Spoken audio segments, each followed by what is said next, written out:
Hey, welcome to What's Your Problem? I am your host, Scott Farrell. Now, keep in mind, these podcasts are for entertainment only. They're for fun. I'm not a licensed counselor. However, I am a pastor and former show host on the radio that did this for a living. We've just transformed so you can see me now.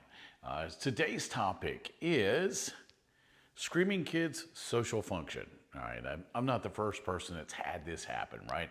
You've been to a social function, you got some kids that are being rebellious or yelling, screaming, chasing, disturbing, destroying, and it messes up your time at the function. Well, that's not any fun for anyone. So I'm gonna go over what happened to me recently. If it happens to you, it's probably gonna happen to me too, right? Social function, all adults except for one little child, okay, who hasn't had kids. Our youngest is 23. We've been in the same predicament, can't get a babysitter. Let's take him. Okay, but we actually taught our child how to act in a group of adults without electronics. Yes, we raised our child with no electronics. Now, keep this in mind, now we can't get him to text us back. For weeks, he does not get back to us because he didn't grow up texting people or having a phone. So it does have its give and take. But let's get back to today's topic. We're at a social function. It's newbies. We're all trying to get to know each other, icebreaker questions, whatever's going on. We're trying to, what's your favorite team? What's your name? What do you do? And we've got this child over here that is screaming. Like we're having to yell at each other.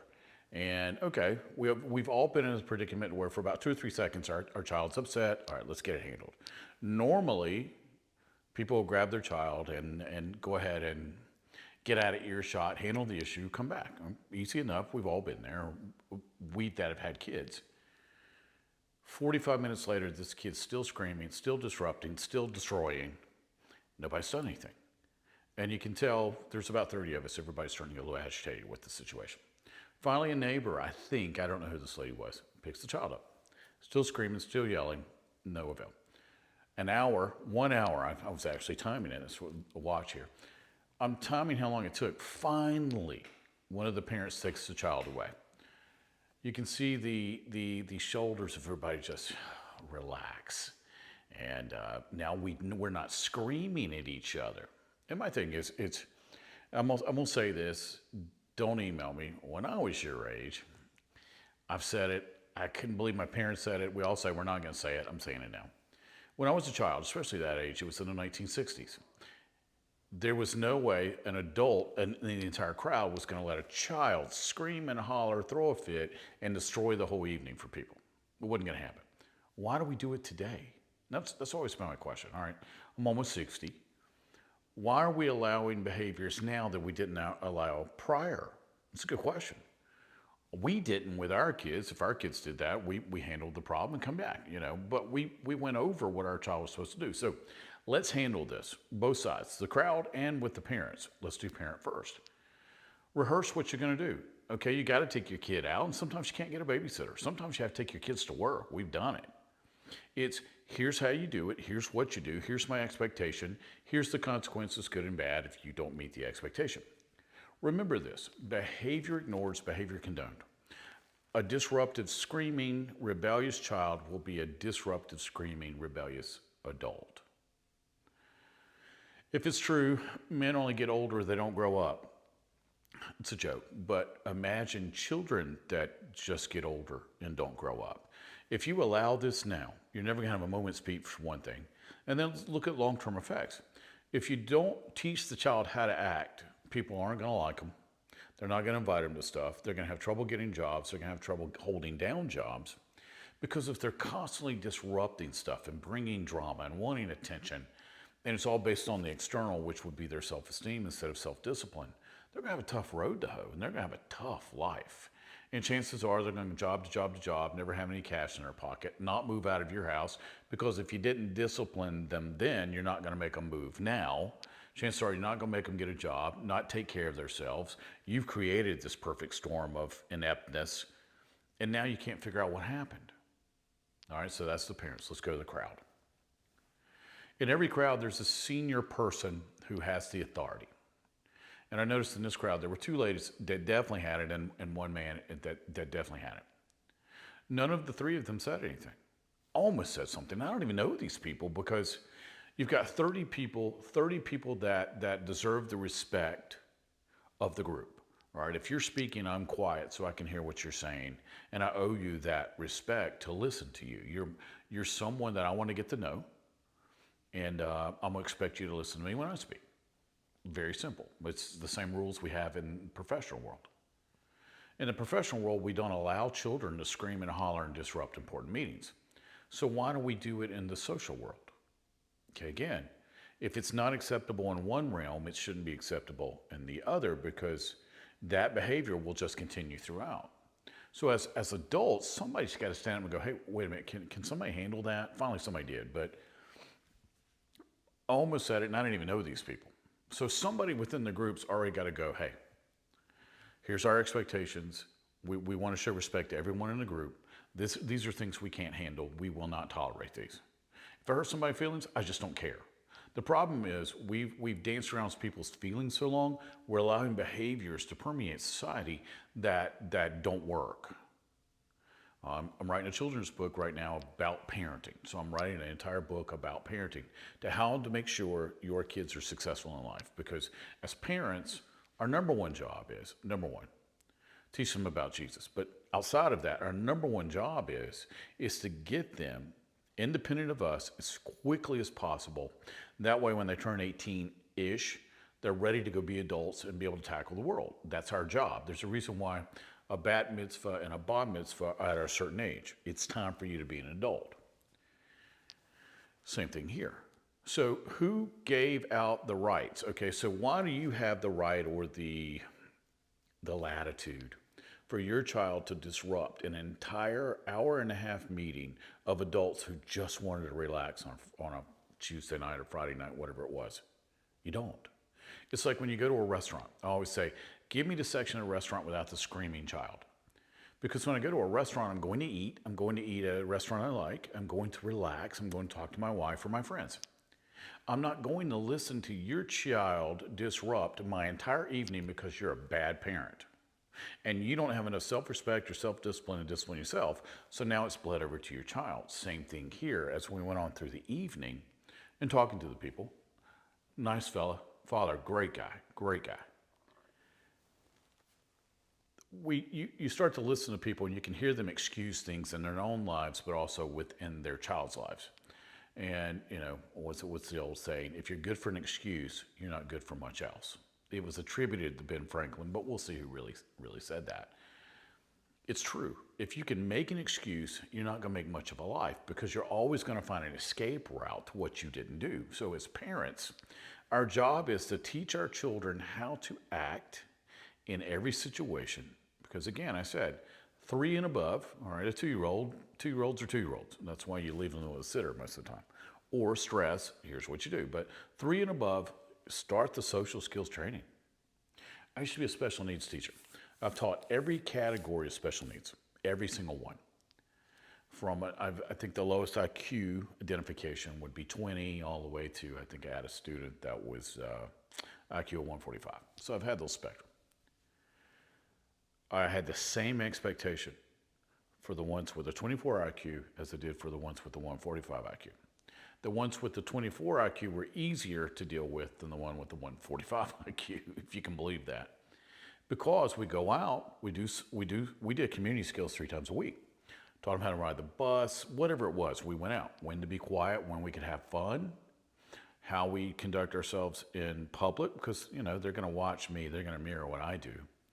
Well, your so-called typical normal kids, as people in my world would say, mirror you too. Well, the mirroring starts at home. So whatever I'm allowed to do at home or seen performed at home, I'm going to perform out in public. So do I think the kid learned how to holler, scream to get their way and get attention happen in public? Absolutely not. Behaviors are replicated in the home, and then they're shown outside. Parents used to accuse me all the time. You're the reason my kid disrupts. Au contraire. I did not program them from 0 to 7, and I don't live with you. I'm just with your kid 55 minutes a day. And by the way, I teach science. So I'm here teaching physics, biology, or chemistry, or whatever the topic is. It's my job just to teach a subject, an academic subject, not teach your kid how to act. That's your job. So keep this in mind because a behavior displayed in public has already been witnessed in private. Whatever in public, whatever's in public, in private will eventually bleed out to public. Keep that in mind. So what do I tell parents with this? Teach your kids how to act. If I'm stepping on toes, I just don't care. People deserve respect. People go out to eat, to have fun with their friends, be heard, talk, love, spend with family. It's not to hear your kids scream. People get on a flight, same thing. They're going from destination to destination and want it to be peaceful. Everywhere we seem to go, as far as my wife and I, there's a child, pool, whatever it is, the club. There's always one set of parents who don't know how to discipline their child, and then management does nothing about it. If you run a company, tell those people to leave. Would you rather lose 30 great customers and keep one who's going to tear your stuff anyway, or keep the 30 and get rid of one that's going to tear your stuff up? Understand this. If the child's undisciplined, the parents are undisciplined. They don't care what happens to your establishment. They don't care about the people around you. They don't care about anybody but who? Themselves. So if they're selfish people anyway, they're not going to pay for whatever they tear up. They're not going to apologize. They're not going to be prepared, and they're not going to be good employees. So go ahead and distance that and take the ones that are. And if you're one of those parents, please get some self-respect and some of that self-discipline and teach your kids how to act. Now, I'm not the only person. I go around and poll. When I write books, I will go around to restaurants especially and say, have you seen these things displayed? What did you do? What's your policy? How do you feel about it, right? And every time I say about screaming kids, the girls up front always go, I'm like, what's that? She goes, you know, there's a reason why you asked, not for a side of screaming kid with your order, right? And I said, yeah, that is true. And they're like, oh my gosh, you've seen, it's all, then they launch into a story of, you should have seen yesterday or today, or you see that mess over there. And it looks like World War III just bombed the restaurant. And it's because a parent didn't teach their kids how to act. And then the parent doesn't offer to pay for anything. And then they don't clean it up. Well, we never really had to worry about that because I taught my kid how to act. And I said, look, man, girls won't want to date you and nobody's going to want to hire you if you act like that. That's all it took. He's like, okay, I like money and I like girls. Okay. I'm going on with this program. And he's probably one of the most well-behaved kids that we know. People tell us that all the time. So you don't have the right to tear up other people's stuff unless you're going to write a check for it and pay for the employees to clean it up. So keep this in mind. You're probably sitting there going, I know somebody like that. Or I was at a meeting the other night, or I was on a flight, or I was at the airport, I was at a restaurant, or I was at the shopping center, we're experiencing it all the time now. So why don't we do something about it? If you're in public, stop putting up with it. Go over to the manager and go, I'm not going to put up with this, or I'm not going to eat here anymore, or I'm not going to shop here anymore, which I do. And then my wife won't let me give them a business card. Here, you're going to need my book. The other night, somebody did take my card, and they were like, I probably need it. So I thought that was pretty funny. That book will be coming out hopefully 2024-ish. So just look for that. Now, if you have any questions for me, now I don't read bad emails. If you got something bad to say to me, I've had many, many years of this where somebody's mad at me and they'll write 5, 6, 7 paragraphs, want everybody to read it because I somehow picked them out personally. Well, I didn't use anybody's name. So I'm not picking out you. I'm talking about situations. Don't email me. We just erase them. But if you have a legitimate question, send us an email. You can go to my personal website, scottferrell.com, SCOTFERRELL.com. On the airwaves, I was known as America's Behavior Expert. I kind of did the Mel Delilah thing. Delilah was fabulous, and I did the other side. I was a guy talking about it. Love lollipops, family dating, kids, you name it, we talked about it. And then we had a TV show that did it. So I consult with businesses and I consult with families or individuals, whoever needs our services, and I'm also a pastor. So you're going to get God, family, country, right? Or the spiritual side, the soul side, and the physical side, or the body side, because we as humans are 3 components. All right. So, but if you have any questions, send me an email. Go ahead and share this like this so people can see it. This is the hot button where people go, I know somebody needs to hear this. Their kids are always disrupting everything. This is what I hear from people. So feel free to share that. Be careful how you share that because you might not be friends anymore when you do because they're going, what are you trying to say to me, man? So got to be careful with that. But like it, share it, subscribe. I try to get out a video twice a week normally. Getting used to not being on radio and getting used to being in front of a camera. So I've got a few episodes up right now, but I'll keep doing this, and I'll do more and more and more. I try to keep them under 10 minutes. Today I went a little long, but it's something that's got to be addressed in our today's society. All right, again, my website, scottfarrell.com, and I'll see you next time. Take care.